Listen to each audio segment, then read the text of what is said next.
guys, welcome back to Vista Study Visit.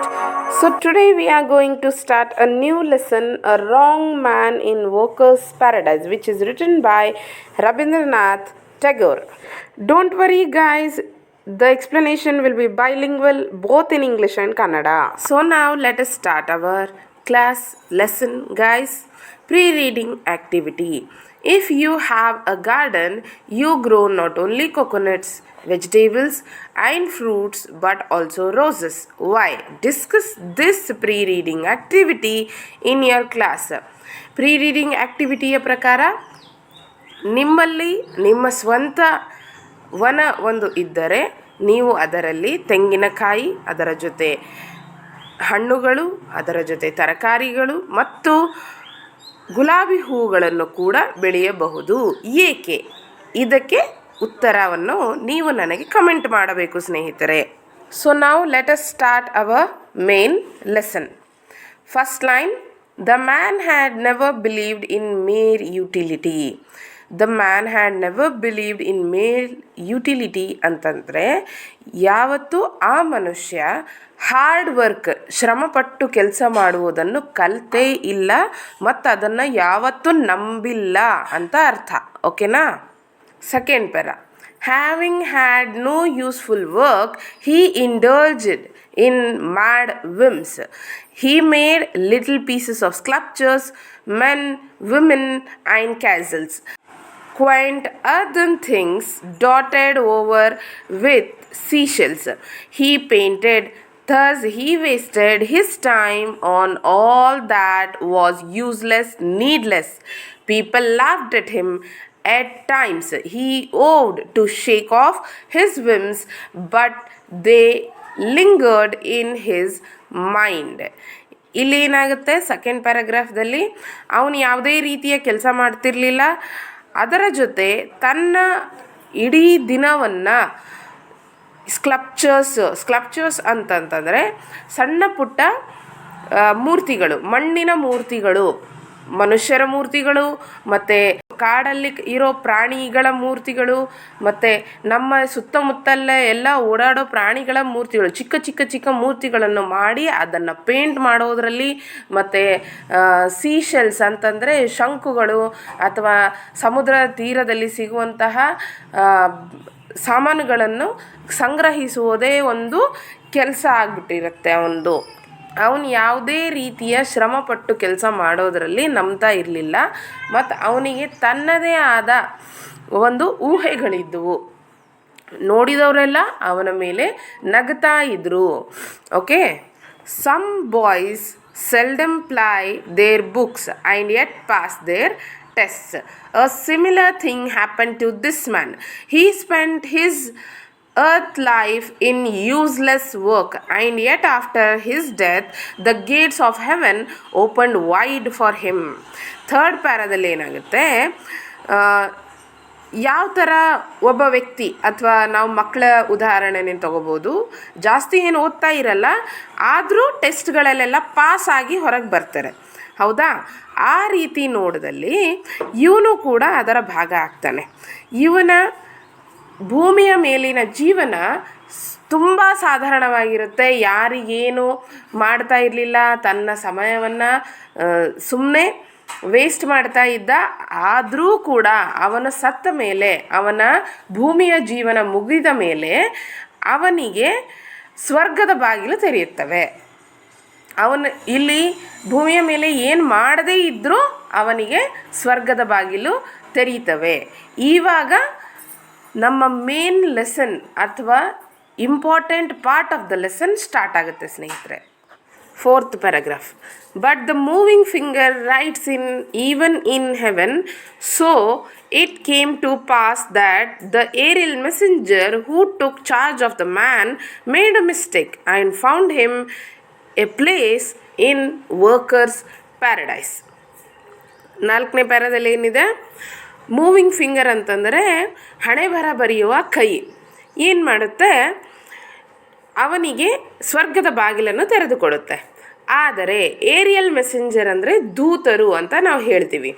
ದೂತರು ಅಂದರೆ ನಮ್ಮನ್ನು ಸ್ವರ್ಗಕ್ಕೆ ಕರೆದು ಒಯ್ಯುವರು ದೂತರು. ಓಕೆ, ಇವ್ರು ಏನು ಮಾಡ್ತಾರೆ, ಈ ವ್ಯಕ್ತಿಯನ್ನ ಚಾರ್ಜ್ ಅಂದರೆ ಅವರ ರೆಸ್ಪಾನ್ಸಿಬಿಲಿಟಿಯನ್ನು ತೊಗೊಂಡಿರ್ತಾರೆ, ಈ ಮನುಷ್ಯನ ರೆಸ್ಪಾನ್ಸಿಬಿಲಿಟಿಯನ್ನು ತೊಗೊಂಡಿರ್ತಾರೆ. ಅವರಿಂದ ಏನು ತಪ್ಪಾಗುತ್ತೆ ಅಂದರೆ ಈ ಮನುಷ್ಯನನ್ನು ಅವರು ವರ್ಕರ್ಸ್ ಪ್ಯಾರಡೈಸಿಗೆ ತೊಗೊಂಡೋಗ್ಬಿಡ್ತಾರೆ. ವರ್ಕರ್ಸ್ ಪ್ಯಾರಡೈಸ್ ಅಂತಂದ್ರೇನು? ಈ ಪ್ಯಾರಡೈಸ್ ಅಂತಂತಂದರೆ ಸ್ವರ್ಗ. ಓಕೆನಾ?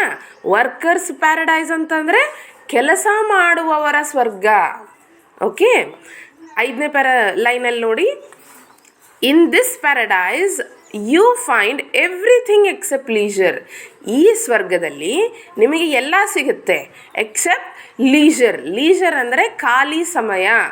ಓಕೆ, ಲೀಜರ್ ಅಂತಂದರೆ ಖಾಲಿ ಸಮಯ, ಅಥವಾ ಯಾವುದೇ ವ್ಯಕ್ತಿ ಇಲ್ಲಿ ತನ್ನ ಸಮಯವನ್ನು ವೇಸ್ಟ್ ಮಾಡಲ್ಲ ಅಂತ ಅರ್ಥ. ಓಕೆನಾ? ಈ ಪ್ಯಾರಡೈಸ್ಗೆ ಈ ಮನುಷ್ಯನನ್ನು ಕರ್ಕೊಂಡು ಹೋಗ್ತಾರೆ. Okay, 6th para. Here men say, God, we haven't a moment to spare. Women whisper, let's move on, time's a flying. All exclaim, time is precious, we have our hands full, we make use of every single minute. They shy complainingly, and yet those words make them happy and excited. Yes, ಇಲ್ಲೇನಾಗುತ್ತೆ, 6ನೇ ಪ್ಯಾರದಲ್ಲಿ ಅವನನ್ನು ಆ ಸ್ವರ್ಗದಲ್ಲಿ ಬಿಟ್ಟು ಬರ್ತಾರೆ. ಆ ಸ್ವರ್ಗದಲ್ಲಿರೋ ಜನರು ಏನು ಹೇಳ್ತಾರೆ, ನಮ್ಮಲ್ಲಿ ಒಂದು ಕ್ಷಣನೂ ಕೂಡ ಖಾಲಿ ವೇಸ್ಟ್ ಮಾಡೋಕ್ಕೆ ಅಥವಾ ನಷ್ಟ ಮಾಡೋಕ್ಕಿಲ್ಲ ಅಂತ ಎಲ್ಲರೂ, ವುಮೆನ್ಸು ಮೆನ್ಸು ಎಲ್ಲರೂ ಮಾತಾಡ್ತಿರ್ತಾರೆ. ಟೈಮ್ ಈಸ್ ಫ್ಲೈಯಿಂಗ್ ಅಂತ ಹೇಳ್ತಾರೆ, ಅಂದರೆ ಟೈಮು ಹಾರಾಡ್ತಾ ಇದೆ, ಓಡ್ತಾ ಇಲ್ಲ, ಹಾರಾಡ್ತಾ ಇದೆ ಅಂತ ಎಲ್ಲರೂ ಚೀರಾಡ್ತಾರೆ. ಟೈಮ್ ಈಸ್ ಪ್ರೀಷಿಯಸ್, ಸಮಯ ತುಂಬ ಮುಖ್ಯವಾದದ್ದು ಅಂತ ಹೇಳ್ತಾರೆ. ನಮ್ಮ ಕೈಗಳು ಕೆಲಸದಿಂದ ತುಂಬಿವೆ. Don't waste a single minute ಅಂತ ಹೇಳ್ತಾರೆ. Don't waste a single minute ಅಂದರೆ ಒಂದು ಕ್ಷಣನೂ ಕೂಡ ನಾವು ವೇಸ್ಟ್ ಮಾಡಬಾರ್ದು ಅಂತ ಹೇಳಿ ಅದರಲ್ಲೇ ಅವರು ಖುಷಿ ಪಡ್ತಾ ತಮ್ಮ ಕೆಲಸವನ್ನು ಎಂಜಾಯ್ ಮಾಡ್ತಾ ಇರ್ತಾರೆ. Okay, 7th paragraph. But this newcomer, who had passed all his life on earth without doing a scrap of useful work, did not fit in with the scheme of things in workers' paradise. He lounged in the streets absently. He jostled and hurrying man. He lay down in the green meadows and close to the fast-flowing streams, and was taken to task by busy farmers. He was always in the way of others. 7ನೇ ಪ್ಯಾರಾದಲ್ಲಿ ಏನು ಹೇಳ್ತಾರೆ, new ಕಮರ್ ಅಂತಂದರೆ ಯಾರು? ನಮ್ಮ ಈ ಮನುಷ್ಯ, ಭೂಮಿ ಮೇಲಿರ್ತಕ್ಕಂಥ ಮನುಷ್ಯ, ಯಾರು ಸ್ವರ್ಗಕ್ಕೆ ಬಂದಿರ್ತಾನಲ್ಲ ಅವನು ಯಾವ ಥರ ತನ್ನ ಕಾಲವನ್ನು ಈ ಪ್ಯಾರಡೈಸಲ್ಲಿ ಕಳೀತಿರ್ತಾನೆ. ಭೂಮಿ ಮೇಲಂತರೂ ಅವನು ಏನೂ ಮಾಡಿರ್ತಿಲ್ಲ, ಅವನೆಲ್ಲ ಮಾಡಿರೋದೆಲ್ಲ ವೇಸ್ಟ್ ವರ್ಕ್ಗಳೇ. ಆದರೂ ಕೂಡ ಅವನು ಇಲ್ಲಿ ಏನು ಮಾಡ್ತಾನೆ, ಈ ವರ್ಕರ್ಸ್ ಪ್ಯಾರಡೈಸಲ್ಲಿ ಏನು ಮಾಡ್ತಾನೆ, ಅವನು ಸರಿಯಾಗಿ ಹೊಂದೋದಿಲ್ಲ. ಎಲ್ಲಿ ಬೇಕಲ್ಲಿ ಸುಮ್ಮನೆ ಕೂತ್ಕೊಳ್ಳೋದು. ಲಾಂಜ್ಡ್ ಅಂದರೆ ಕೂತ್ಕೊಳ್ಳೋದು, ಸ್ಟ್ರೀಟ್ ಅಂದರೆ ದಾರಿ ಅಥವಾ ಹೋಗೋ ಬರೋ ದಾರಿಗೆ ನಾವು ಸ್ಟ್ರೀಟ್ ಅಂತ ಹೇಳ್ತೀವಿ. ಹೀ ಲಾಂಜ್ಡ್ ಇನ್ ದ ಸ್ಟ್ರೀಟ್ ಆಬ್ಸೆಂಟ್ಲಿ ಅಂತಂದರೆ ತಾಸುಗಟ್ಟಲೆ ಕೂತ್ಕೊಳ್ಳೋದು, ಏನು ಯೋಚನೆ ಮಾಡೋದು ಏನು ಅವನಿಗೆ ಗೊತ್ತಾಗ್ತಿರ್ಲಿಲ್ಲ, ಏನು ಕೆಲಸ ಮಾಡೋದು ಅಂತಲೂ ಅವನಿಗೆ ಗೊತ್ತಾಗ್ತಿರ್ಲಿಲ್ಲ. ಓಕೆ, ಯಾವಾಗ ಬೇಕಾದರೂ ಅವನು ಯಾರು ಕೆಲಸ ಮಾಡ್ತಿರ್ತಾರಲ್ಲ ಅವರ ಮಧ್ಯದಲ್ಲೇ ಬರೋದು, ಎಲ್ಲಿ ಬೇಕಾದರೂ ಮಲ್ಕೊಳ್ಳೋದು. ಗ್ರೀನ್ ಮಿಡೋಸ್ ಅಂತಂದರೆ ಎಲ್ಲಿ ಗ್ರಾಸ್ ಇರುತ್ತೆ, ಗಾರ್ಡನ್ ಇರುತ್ತೆ, ಎಲ್ಲಿ ಹೂಗಳಿರ್ತವೆ, ಎಲ್ಲಿ ಅವನಿಗೆ ಜಾಗ ಸಿಗುತ್ತೆ ಅಲ್ಲಿ ಹೋಗಿ ಮಲ್ಕೊಳ್ಳೋದು. ಸುಮ್ಮನೆ ಟೈಮ್ ವೇಸ್ಟ್ ಮಾಡ್ತಾ ಇರ್ತಾನೆ. ಯಾರು ಅವರನ್ನು ನೋಡ್ತಾರೆ ಅವರು ಅವರ ಜೊತೆ ತನ್ನನ್ನು ಕರ್ಕೊಂಡು ಹೋಗ್ತಿರ್ತಾರೆ. ಫಾರ್ಮರ್ಸ್ ಆಗಲಿ ಬೇರೆ ಕೆಲಸ ಮಾಡೋರಾಗಲಿ ಅವನ ಖಾಲಿ ಕೂತಿರೋದನ್ನು ನೋಡಿ ಅವ್ರ ಜೊತೆ ಕರ್ಕೊಂಡು ಹೋಗೋದು, ಸ್ವಲ್ಪ ಹೊತ್ತು ಕೆಲಸ ಮಾಡೋದು, ಮತ್ತು ಅವನು ಬಂದು ಅದೇ ಕೆಲಸವನ್ನು ಮಾಡ್ತಾ ಇರ್ತಾರೆ. ಯಾವಾಗಲೂ ಅವನು ಬೇರೆಯವ್ರ ದಾರಿಯಲ್ಲೇ ಬರ್ತಾ ಇರ್ತಾನೆ, ಅಡ್ಡನೇ ಬರ್ತಾ ಇರ್ತಾನೆ. ಅವನಿಗೆ ಈ ಪ್ಲೇಸು ವರ್ಕರ್ಸ್ ಪ್ಯಾರಡೈಸ್ ಸೆಟ್ ಆಗಲ್ಲ ಸ್ನೇಹಿತರೆ. ಸೆಟ್ ಅಂದರೆ fit, it is not fit ಅಂತಂದರೆ ಅವನಿಗೆ ಸೂಟಬಲ್ ಅಲ್ಲ ಅಂತ ಹೇಳ್ತಾರೆ. 8th paragraph. A bustling girl went every day to a silent torrent. Silent, since in the workers' paradise, even a torrent wouldn't waste its energy singing to fill her pitchers. Yes? 8th ಪ್ಯಾರಾದಲ್ಲಿ ಏನಾಯಿತು, ಒಂದು ಹುಡುಗಿ ಏನು ಮಾಡ್ತಾಳೆ, ಪ್ರತಿದಿನ silent ಟೋರೆಂಟ್ ಅಂತಂದ್ರೇನು, ಟೋರೆಂಟ್ ಅಂತಂದರೆ ಹರಿಯುವ ನದಿ, ಹರಿಯುವ ನೀರು, ಒಂದು ಧಾರೆ, ಹರಿಯುವ ಒಂದು ಧಾರೆ, ಓಕೆನಾ. ಅಲ್ಲಿಂದ ಪ್ರತಿದಿನ ನೀರು ತರಲಿಕ್ಕೆ ಅಂತ ಹೋಗ್ತಿರ್ತಾರೆ. ಸೈಲೆಂಟ್ ಟೋರೆಂಟ್ ಅಂತ ಯಾಕೆ ಮೆನ್ಷನ್ ಮಾಡಿದ್ದಾರೆ ಅಂತಂದರೆ, ಆ ನದಿ ಯಾವುದೇ ರೀತಿಯ ಶಬ್ದವನ್ನು ಉದ್ಭವಿಸ್ತಿರ್ಲಿಲ್ಲ, ಓಕೆನಾ. ಅದಕ್ಕೆ ಸೈಲೆಂಟ್ ಟೋರೆಂಟ್ ಅಂತ ಹೇಳ್ತಾರೆ. ಆ ಹುಡುಗಿ ಏನು ಮಾಡ್ತಾಳೆ, ಪ್ರತಿದಿನ ಅಲ್ಲಿಗೆ ಹೋಗಿ ನೀರು ತೊಗೊಂಡು ಬರೋದು ಅವಳ ಕೆಲಸ ಆಗಿರುತ್ತೆ, ಓಕೆ. ಪಿಚ್ಚರ್ಸ್ ಅಂತಂದರೆ ಮಣ್ಣಿನ ಕೊಡಗಳು, ಓಕೆ, ಸಣ್ಣ ಪುಟ್ಟ ಕೊಡಗಳು. 9th paragraph. The girl's movement on the road was like a rapid movement of a skilled hand on the strings of a guitar. Her hair was carelessly done in executive wisps, peeped often over her forehead to peer at the dark wonder of her eye. ಆ ಹುಡುಗಿಯ moment ಹೆಂಗಿತ್ತು ಅಂತಂದರೆ, ಯಾರೋ expert ಕೈಗಳು ಕೆಲಸ ಮಾಡ್ತಿರ್ತಾವಲ್ಲ ಆ ಥರ ಇತ್ತು. ಅಂದರೆ ಅವಳು ಬೇಗ ಬೇಗ ಬರೋದು, ತನ್ನ ಕೆಲಸ ಮಾಡೋದು, ಮತ್ತು ತನ್ನ ದಾರಿಯನ್ನು ಹಿಡಿಯೋದು. ಅವಳು ತುಂಬ ತನ್ನ ಮೇಲೆ ತಾನು ಗಮನ ಕೊಡ್ತಿರ್ಲಿಲ್ಲ, ತುಂಬ ಕೇರ್ಲೆಸ್ ಆಗಿದ್ಲು ಅಂತ ಇಲ್ಲಿ ತೋರಿಸ್ತಿದ್ದಾರೆ. ಅಂದರೆ ತಮ್ಮ ಕೆಲಸದಲ್ಲಿ ಎಷ್ಟು ಬ್ಯುಸಿಯಾಗಿದ್ದರು ಅಂದರೆ ಅವರು ತಮ್ಮಷ್ಟಕ್ಕೆ ತಾವೇ ಸಮಯವನ್ನು ಕೊಡ್ತಿರ್ಲಿಲ್ಲ. ಅವಳ ಕೂದಲುಗಳು ಒಂಥರ ಆಗಿರ್ತಿದ್ವು, ಮತ್ತು ಯಾವಾಗಲೂ ನೋಡಿದ್ರು ಏನೋ ಒಂದು ಹೆಣ್ಣು ಹುಡುಗಿಯ ಥರ ಅವಳು ಶೃಂಗಾರವನ್ನು ಮಾಡ್ತಿರ್ಲಿಲ್ಲ, okay.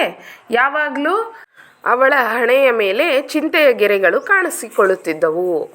10th paragraph. The idler was standing by the stream as a princess sees a lonely beggar and is filled with pity. So the busy girl of heaven saw this one and was filled with pity. 10th ಪ್ಯಾರಾದಲ್ಲಿ ಏನಾಗುತ್ತೆ, ಈ ಹುಡುಗಿ ಆ ವ್ಯಕ್ತಿ, ಆ ಐಡ್ಲರನ್ನು ನೋಡ್ತಾಳೆ. ಐಡ್ಲರ್ ಅಂತಂದರೆ ಏನು ಕೆಲಸ ಮಾಡ್ತಿರ್ಲಿಲ್ಲಲ್ಲ ಆ ವ್ಯಕ್ತಿಯನ್ನು ನೋಡ್ತಾಳೆ. ಎಲ್ಲಿ ನೋಡ್ತಾಳೆ, ಆ ಸ್ಟ್ರೀಮ್ ಅಂದರೆ ಆ ಹರಿಯುವ ನದಿಯ ಪಕ್ಕದಲ್ಲೇ ನೋಡ್ತಾಳೆ, ಓಕೆ. ಮತ್ತು ಅವಳಿಗೇನು ಫೀಲ್ ಆಗುತ್ತೆ, ಅಯ್ಯೋ ಇವನ ಹತ್ರ ಏನು ಕೆಲಸನೇ ಇಲ್ಲ ಅಂತ ತುಂಬ ಬೇಜಾರನ್ನು ಮಾಡ್ಕೋತಿರ್ತಾಳೆ. 11th. Ahal, she cried with concern, you have no work in hand? You have. The man shied. Work? I have not a moment to spare for work. ಆ ಹುಡುಗಿ ತನ್ನ ಗಿಲ್ಟಿಂದ ಹೊರಗೆ ಬರೋಕ್ಕೆ, ಆ ಒಂದು ಬೇಜಾರ್ತನದಿಂದ ಹೊರಗೆ ಬರೋಕ್ಕೆ ಆ ವ್ಯಕ್ತಿಯನ್ನು ಹೋಗಿ ಮಾತಾಡಿಸ್ತಾಳೆ. ಅಯ್ಯೋ ನಿನ್ನ ಹತ್ರ ಏನೂ ಕೆಲಸ ಇಲ್ವಾ ಮಾಡೋಕ್ಕೆ ಅಂತ ತುಂಬ ಬೇಜಾರು ಮಾಡ್ಕೋತಾ ಆ ಮನುಷ್ಯನ ಹತ್ರ ಮಾತಾಡ್ತಾಳೆ. ಆಗ ಆ ಮನುಷ್ಯ ಏನು ರಿಪ್ಲೈ ಮಾಡ್ತಾನೆ ಅಂತಂದರೆ, ವರ್ಕಾ, ಕೆಲಸನ, ನನಗೆ ಒಂದು ಕ್ಷಣನೂ ಕೆಲಸ ಮಾಡೋಕ್ಕೆ ಫುರ್ಸತ್ತಿಲ್ಲ ಅಂತ ಹೇಳ್ತಾನೆ ನೋಡಿ. 12th paragraph. The girl didn't not understand his words and said, I shall spare some work for you to do if you like. ಆ ಹುಡುಗಿಗೆ ಅವನೇನು ಮಾತಾಡ್ತಿದ್ದಾನೆ ಅನ್ನೋದೇ ಅರ್ಥ ಆಗಲ್ಲ. ಅದಕ್ಕೆ ಅವಳೇನು ಹೇಳ್ತಾಳೆ, ನಾನು ನಿನಗೇನಾದರೂ ಕೆಲಸ ಕೊಡ್ಬೋದಾ ನಿನಗಿಷ್ಟ ಇದ್ದರೆ ಅಂತ ಕೇಳ್ತಾಳೆ. ಆಗ ಆ ಮನುಷ್ಯ ರಿಪ್ಲೈ ಮಾಡ್ತಾನೆ ನೋಡಿ 13th ಲೈನಲ್ಲಿ. The man replied, girl of a silent torrent, all this time I have been waiting to take some work from your hands. ಆ ಮನುಷ್ಯ ಏನು ಹೇಳ್ತಾನೆ, ನಾನು ಇಷ್ಟು ಹೊತ್ತು ಕಾಯ್ತಿರೋದೇ ನಿನ್ನ ಕಡೆಯಿಂದ ಸ್ವಲ್ಪ ಕೆಲಸ ತಗೊಳ್ಳಿಕ್ಕೆ ಅಂತ ಹೇಳ್ತಾನೆ. ಆಗ ಆ ಹುಡುಗಿ ಕೇಳ್ತಾಳೆ, what kind of work would you like, ಅಂದರೆ ನಿನಗೆ ಯಾವ ಕೆಲಸ ಮಾಡಲು ಇಷ್ಟ ಅಂತ ಕೇಳ್ತಾಳೆ. ಆಗ ಇವನೇನು ರಿಪ್ಲೈ ಮಾಡ್ತಾನೆ, will you give me one of your pictures, one that you can spare. ಆ ಮನುಷ್ಯ ಏನು ಕೇಳ್ತಾನೆ, ನಿನ್ನಲ್ಲಿರೋ ಒಂದು ಪಿಕ್ಚರ್ ಅಂದರೆ ಮಣ್ಣಿನ ಪಾತ್ರೆಯನ್ನು ನನಗೆ ಕೊಡು, ನಾನು ಅದರ ಮೇಲೆ ಕೆಲಸ ಮಾಡ್ತೀನಿ ಅಂತ ಹೇಳ್ತಾನೆ. ಅದೇ ನೀನು ನನಗೆ ಕೊಡಬಲ್ಲಿಯಾ ಅಂತಲೂ ಕೇಳ್ತಾನೆ. ಓಕೆ, ಆಗ ಆ ಹುಡುಗಿ ಏನು ಕೇಳ್ತಾಳೆ, a picture. She asked a picture, you want to draw water from the torrent ಅಂತ ಕೇಳ್ತಾಳೆ. ಅಂದರೆ ನೀನೇನು ಆ ಪಿಕ್ಚರ್ ತೊಗೊಂಡು ಏನು ಮಾಡ್ತೀಯಾ, ಆ ಕೊಡವನ್ನು ತೊಗೊಂಡು ಏನು ಮಾಡ್ತೀಯಾ, ನೀರು ತೆಗಿತೀಯಾ ಅಂತ ಆ ಹುಡುಗಿ ಆ ಮನುಷ್ಯನನ್ನು ಕೇಳ್ತಾಳೆ. ಆಗ 17ನೇ ಲೈನಲ್ಲಿ ಆ ಮನುಷ್ಯ ಹೇಳ್ತಾನೆ, no, I shall draw pictures on your picture. ಆವಾಗ ಅವನೇನು ಹೇಳ್ತಾನೆ, ನಾನು ಕಲೆಯನ್ನು ಮಾಡ್ತೀನಿ, ಆರ್ಟನ್ನು ಮಾಡ್ತೀನಿ, ಪಿಕ್ಚರ್ಸನ್ನು ಡ್ರಾ ಮಾಡ್ತೀನಿ ನಿನ್ನ ಪಿಕ್ಚರ್ ಮೇಲೆ, ನಿನ್ನ ಕೊಡದ ಮೇಲೆ ಅಂತ ಹೇಳ್ತಾನೆ. ಓಕೆನಾ. ಆಗ ದ ಗರ್ಲ್ ವಾಸ್ ಎನಾಯ್ಡ್ ಅಂದರೆ ಆ ಹುಡುಗಿಗೆ ಕೋಪ ಬರುತ್ತೆ. ಎನಾಯ್ಡ್ ಅಂದರೆ ಕೋಪ. ಓಕೆನಾ. 15ನೇ ಲೈನಲ್ಲಿ, pictures indeed, I have no time to waste on such as you, I am going and she walked away. ಆ ಹುಡುಗಿಗೆ ಸಿಟ್ಟು ಬಂದು, ಪಿಕ್ಚರ್ಸಾ, ನೀನು ಕಲೆಯನ್ನು ಮಾಡ್ತೀಯಾ ಅಂತ ಆ ವ್ಯಕ್ತಿಯಿಂದ ಕೋಪಗೊಂಡು, I have no time to waste, ನನ್ನ ಹತ್ರ ಒಂದು ಕ್ಷಣನೂ ವೇಸ್ಟ್ ಮಾಡೋಕ್ಕಿಲ್ಲ ನಿಂತರ ಅಂತ ಅವನಿಗೆ ಬೈದ್ಬಿಟ್ಟು, ಐ ಆಮ್ ಗೋಯಿಂಗ್, ನಾನು ಹೋಗ್ತಾ ಇದ್ದೀನಿ ಅಂತ ಹೇಳಿಬಿಟ್ಟು ಅಲ್ಲಿಂದ ಹೊರಟು ಹೋಗ್ತಾಳೆ. 20th paragraph. But how could a busy person get the better of one who had nothing to do? Every day they met, and every day he said to her, girl of silent torrent, give me one of your clay pictures, I shall draw picture on it. ಹೌದಾ, ಇಲ್ಲೇನಾಯಿತು, ಆ ಹುಡುಗಿ ಕೋಪಗೊಂಡು ಹೋಗ್ತಾಳೆ. Okay, ಆದರೆ ಪ್ರತಿದಿನ ಆ ಹುಡುಗಿ ಅಲ್ಲೇ ಆ ಹೊಳೆ ಹತ್ರನೇ ಬರ್ತಿರ್ತಾಳೆ, ಅಲ್ಲಿಂದನೇ ನೀರು ತಗೊಂಡು ಹೋಗ್ತಿರ್ತಾಳೆ. ಅವನು ದಿನ ಅದೇ ಮಾತನ್ನು ಹೇಳ್ತಾನೆ, ನಿನ್ನ ಒಂದು ಮಣ್ಣಿನ ಪಾತ್ರೆಯನ್ನು ಕೊಡು, ನಾನು ಅದರ ಮೇಲೆ ಪಿಕ್ಚರ್ಸನ್ನು ಇಳಿಸಿ ಕೊಡ್ತೀನಿ ಅಂತ ಹೇಳ್ತಾ ಇರ್ತಾನೆ. ದಿನ ಇದೇ ನಡೀತಾ ಇರುತ್ತೆ. ಆದರೆ ಒಂದು ದಿನ ಏನಾಗುತ್ತೆ, ಶಿ ಈಲ್ಡೆಡ್ ಎಟ್ ಲಾಸ್ಟ್, ಅವನನ್ನು ಬೇಸತ್ತು ಒಂದು ಪಿಕ್ಚರನ್ನು, ಒಂದು ಮಣ್ಣಿನ ಕೊಡವನ್ನು ಆ ಹುಡುಗಿ ಅವನಿಗೆ ಕೊಡ್ತಾಳೆ. ದ ಮ್ಯಾನ್ ಸ್ಟಾರ್ಟೆಡ್ ಪೇಂಟಿಂಗ್, ಆ ಮನುಷ್ಯ ಏನು ಮಾಡ್ತಾನೆ, ಅದ್ರ ಮೇಲೆ ಪೇಂಟ್ ಮಾಡೋಕ್ಕೆ ಸ್ಟಾರ್ಟ್ ಮಾಡ್ತಾನೆ. ಹೀ ಡ್ರೀವ್ ಲೈನ್ ಆಫ್ಟರ್ ಲೈನ್, ಅವನೇನು ಮಾಡ್ತಾನೆ, ಒಂದು ಲೈನ್ ಆಫ್ಟರ್ ಲೈನ್, ಒಂದು ಲೈನ್ ಆದಮೇಲೆ ಇನ್ನೊಂದು ಲೈನು, ಇನ್ನೊಂದು ಲೈನ್ ಆದಮೇಲೆ ಇನ್ನೊಂದು ಲೈನು, ಆ ಥರ ಮಾಡ್ತಾ ಮಾಡ್ತಾ ಹೀ ಪುಟ್ ಆಫ್ಟರ್ ಕಲರ್, ಅದ್ರ ಜೊತೆಗೆ ಬಣ್ಣವನ್ನು ಕೂಡ ಸೇರಿಸ್ತಾ ಹೋಗ್ತಾನೆ. When he had completed his work, the girl held up the picture and stayed at it side, Har ice puzzled. ಯಾವಾಗ ಆ ಪೂರ್ತಿ ಕೆಲಸ ಮುಗಿಯುತ್ತೆ, ಅವನ ಪೇಂಟಿಂಗು ಎಲ್ಲ ಮುಗೀತದಲ್ಲ, ಆವಾಗ ಆ ಪಿಕ್ಚರನ್ನು ತೊಗೊಂಡು ಹೋಗಿ, ಆ ಕೊಡವನ್ನು ತೊಗೊಂಡು ಹೋಗಿ ಆ ವ್ಯಕ್ತಿ ಆ ಹುಡುಗಿಯನ್ನು ಕೊಡ್ತಾನೆ. ಕೊಟ್ಟ ನಂತರ ಅವನು ಆ ಹುಡುಗಿಗೆ ಆ ಪೇಂಟ್ ಮಾಡಿರೋ ಪಿಕ್ಚರನ್ನು ಕೊಟ್ಟಾಗ ಆ ಹುಡುಗಿ ಏನು ಮಾಡ್ತಾಳೆ, ಅದನ್ನು ನೋಡ್ತಾಳೆ. ನೋಡಿ ತುಂಬ ಆಶ್ಚರ್ಯಚಕಿತಳಾಗ್ತಾಳೆ. 24th line. Brows down, she asked, what do they mean? All these lines and colors, what is their purpose? ಆಗ ಆ ಹುಡುಗಿ ಆ ಪೇಂಟಿಂಗನ್ನು ನೋಡಿ ಕೇಳ್ತಾಳೆ, ಇದರ ಅರ್ಥ ಏನು, ಈ ಬಣ್ಣಗಳ ಅರ್ಥ ಏನು, ಈ ಗೆರೆಗಳ ಅರ್ಥ ಏನು ಅಂತ ಕೇಳ್ತಾಳೆ, ಅಥವಾ ಇದರ ಉದ್ದೇಶ ಏನು ಅಂತ ಕೂಡ ಕೇಳ್ತಾಳೆ. ಆಗ ಮನುಷ್ಯ ಹೇಳ್ತಾನೆ, ನಗ್ತಾನೆ. ಆಮೇಲೆ ಹೇಳ್ತಾನೆ, nothing, a picture may have no meaning and serve no purpose. ನಾವು ಮಾಡಿರೋ ಪೇಂಟಿಂಗಲ್ಲಿ ಯಾವುದೇ ಅರ್ಥ ಇರಬೇಕು ಅಂತ ಏನೂ ಉದ್ದೇಶ ಇರಲ್ಲ ಅಂತ ಹೇಳ್ತಾನೆ. ಅವನು ನಗ್ತಾನೆ. Okay, 27th paragraph. The girl went away with her picture at home, away from prying eyes. She held it in the light, turned it round and scanned the painting from all the angles. At night she moved out of the bed, lighted a lamp and scanned it again in silence. For the first time in her life she had seen something that had no meaning and no purpose at all.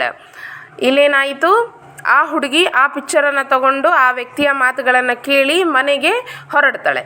ಮನೆಗೆ ಹೋಗುವಾಗ ನೋಡ್ತಾಳೆ ಅಲ್ಲಿ ಆ ಪಿಕ್ಚರನ್ನು ಪದೇ ಪದೇ ನೋಡ್ತಿರ್ತಾಳೆ. ಆ ಪೇಂಟಿಂಗ್ಸನ್ನು ಆ ಕಡೆ ಈ ಕಡೆ ತಿರುಗಿಸಿ ಎಲ್ಲ ಕಡೆಯಿಂದ ನೋಡ್ತಾಳೆ. ಅವಳಿಗೆ ಯಾವುದೇ ರೀತಿಯ ಅರ್ಥವನ್ನು ಅದರಲ್ಲಿ ಸಿಗಲ್ಲ. ರಾತ್ರಿಯೂ ಕೂಡ ಅವಳಿಗೆ ನಿದ್ದೆ ಬರಲ್ಲ.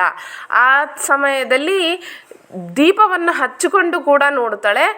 ಏನು ಉದ್ದೇಶ ಅದರಲ್ಲಿ ಸಿಗೋದೇ ಇಲ್ಲ. ಓಕೆನಾ? 28th paragraph. When she set out for the torrent the next day, her hurrying feet were a little less hurried than before, for a new sense seemed to have awakened in her, a sense that seemed to have no meaning and no purpose at all.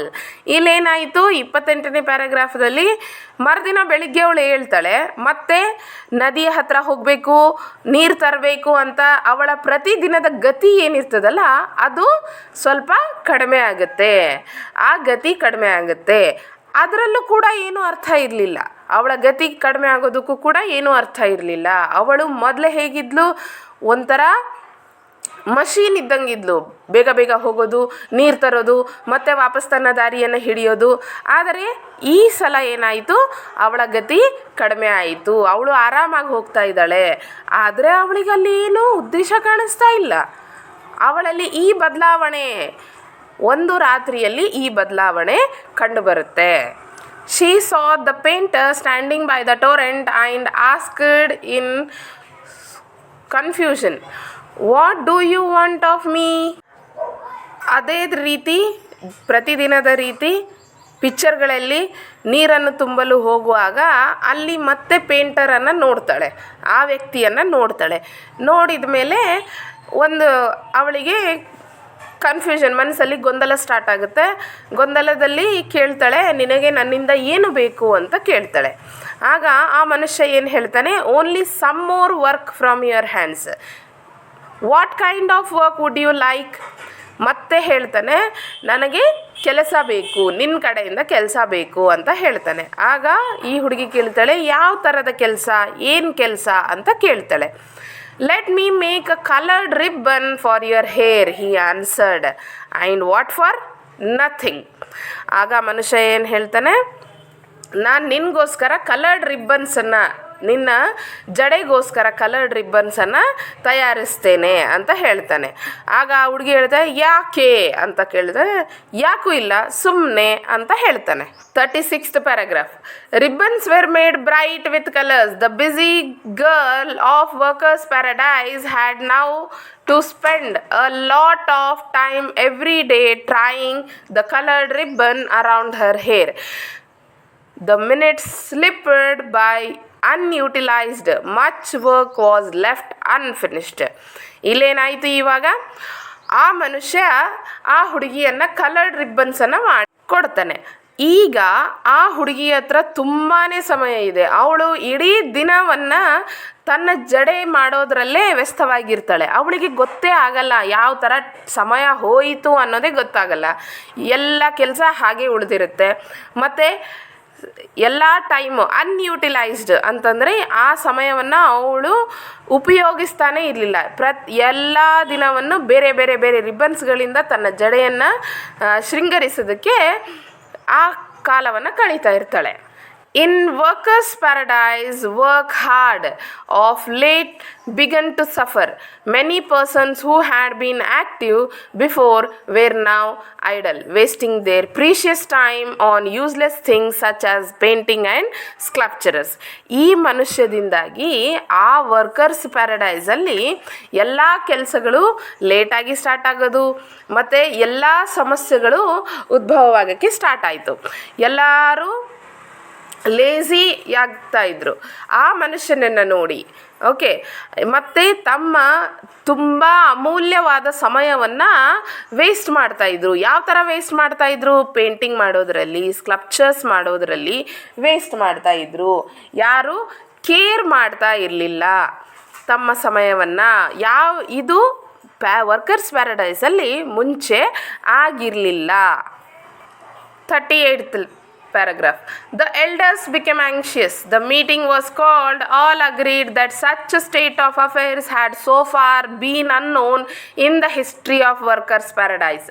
ನಾನು ಮುಂಚೆ ಹೇಳ್ದಂಗೆ ಅಲ್ಲಿನ ಎಲ್ಲ ಹಿರಿಯರು ಅವರಿಗೆ ಕೋಪ ಬಂದಿತ್ತು. ಅವರು ಏನಾಗ್ತಾ ಇದೆ ನಮ್ಮ ಈ ಸ್ವರ್ಗದಲ್ಲಿ ಅಂತ ಅವರಿಗೆ ಗೊತ್ತಾಗ್ತಿರ್ಲಿಲ್ಲ. ಎಲ್ಲರೂ ಏನು ಮಾಡಿದರು, ಒಂದು ಮೀಟಿಂಗನ್ನು ಕರೆದ್ರು. ಎಲ್ಲರೂ ಅದಕ್ಕೆ ಒಪ್ಕೊಂಡ್ರು. ಹೌದು, ಮೊದಲಿನ ಥರ ಕೆಲಸಗಳು ವರ್ಕರ್ಸ್ ಪ್ಯಾರಡೈಸಲ್ಲಿ ನಡೀತಾ ಇಲ್ಲ. ಈ ಆ್ಯಕ್ಟಿವಿಟೀಸ್ ಮೊದಲೇ, ಈ ಕಾರ್ಯಗಳು ಕೃತ್ಯಗಳು ಮೊದಲಾಗ್ತಿರ್ಲಿಲ್ಲ, ಇವಾಗ ಶುರು ಆಗಿದ್ದಾವೆ. ಯಾಕೆ ಅಂತ ಅವರಲ್ಲಿ ಒಂದು ಪ್ರಶ್ನೆ ಉದ್ಭವಿಸುತ್ತೆ. ಅಷ್ಟರಲ್ಲೇ the aerial messenger hurried in, bowed before the elders and made a confession. Aerial messenger ಅಂದರೆ ದೂತರು. ಲೆಸನ್ ಬಿಗಿನಿಂಗಲ್ಲಿ ಹೇಳಿದೆ, ಒಬ್ಬ ದೂತನು ಬೈ ಮಿಸ್ಟೇಕ್ಲಿ ಆ ಮನುಷ್ಯನನ್ನು ಈ ಸ್ವರ್ಗದಲ್ಲಿ ಹಾಕಿರ್ತಾನೆ ಅಂತ. ಅವನು ಬಂದು ತನ್ನ ತಪ್ಪನ್ನು ಒಪ್ಕೊಳ್ತಾನೆ. ಏನಂತ ಒಪ್ಕೊಳ್ತಾನೆ? I brought a wrong man into this paradise. He said it is all because of me. ನಾನು ಆ ಮನುಷ್ಯನನ್ನು, ಒಬ್ಬ ತಪ್ಪು ಮನುಷ್ಯನನ್ನು ಈ ಸ್ವರ್ಗಕ್ಕೆ ಕರ್ಕೊಂಡು ಬಂದ್ಬಿಟ್ಟಿದ್ದೀನಿ, ಅದು ನನ್ನ ತಪ್ಪು ಅಂತ ಒಪ್ಕೊಂಡ್ಬಿಡ್ತಾನೆ. Okay. 41th line. The man was summoned. As he came, the elders saw his fantastic dress, his quaint brushes, his paints, and they knew at once that he was not the right sort of for workers' paradise.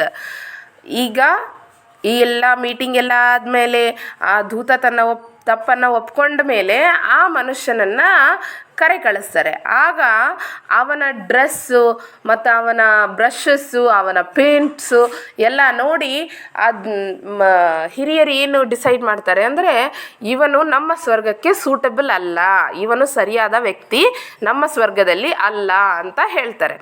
Okay, 42nd. Stiffly the president said, "This is no place for the like of you. You must leave."